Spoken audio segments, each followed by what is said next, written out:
এসে গেছি স্বপ্নের শহর ইন্দ্রের নগরী ইন্দ্ররাজপুরীতে। 2025 সালে হরিশপুর দ্য ফ্রেন্ডস ক্লাবের এই চিত্তাকর্ষক আকর্ষণ স্বর্গের নন্দনকানন দেখতে এখন থেকে দেখতে পাচ্ছেন ভিড় শুরু হয়ে গেছে।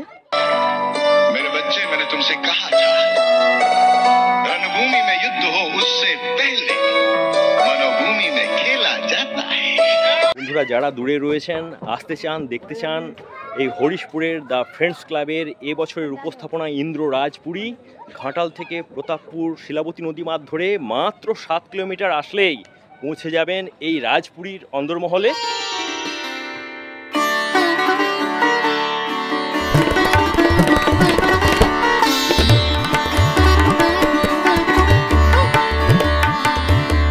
যেটা সব থেকে বড় বিষয় সেটা হচ্ছে এই ধরনের এত বড় একটা বিগ বাজেটের পুজোর প্যান্ডেলকে তৈরি করা হচ্ছে মূলত পরিবেশ বান্ধব উপকরণ দিয়ে। দুর্গাপুজো পরিক্রমায় আজ এসে গেছি ইন্দ্রের রাজপুরীর একেবারে অন্দরমহলেতে। আর এই নান্দনিক সৃষ্টিশীল উপস্থাপনা কি হয়ে চলেছে না হয়ে চলেছে সবকিছুই একটু হলেও ছোঁয়া দেওয়ার চেষ্টা করছি আপনার প্রিয় চ্যানেল ভাষাপল এবং এখন আমাদের ইউটিউবেতে। রূপনারায়ণের তীরে হরিশপুর দ্য ফ্রেন্ডস ক্লাবের এই পুজোকে ঘিরে আবেগ উচ্ছ্বাস ধরা পড়ে।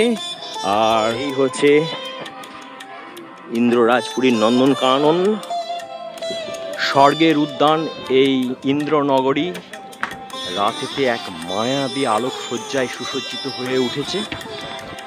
ইন্দ্ররাজপুরী এই মণ্ডপ সজ্জাতে যে উপকরণগুলি ব্যবহার করা হয়েছে তার বেশিরভাগই হচ্ছে পরিবেশ বান্ধব। আপনাদেরকে দেখিয়ে দিচ্ছি, শালপাতার বাটি, কাঠের টুকরো, তার সঙ্গে খেজুর পাতা, আর এখানে দেখতে পাচ্ছেন এইগুলো কয়েদ বেলের খোসা।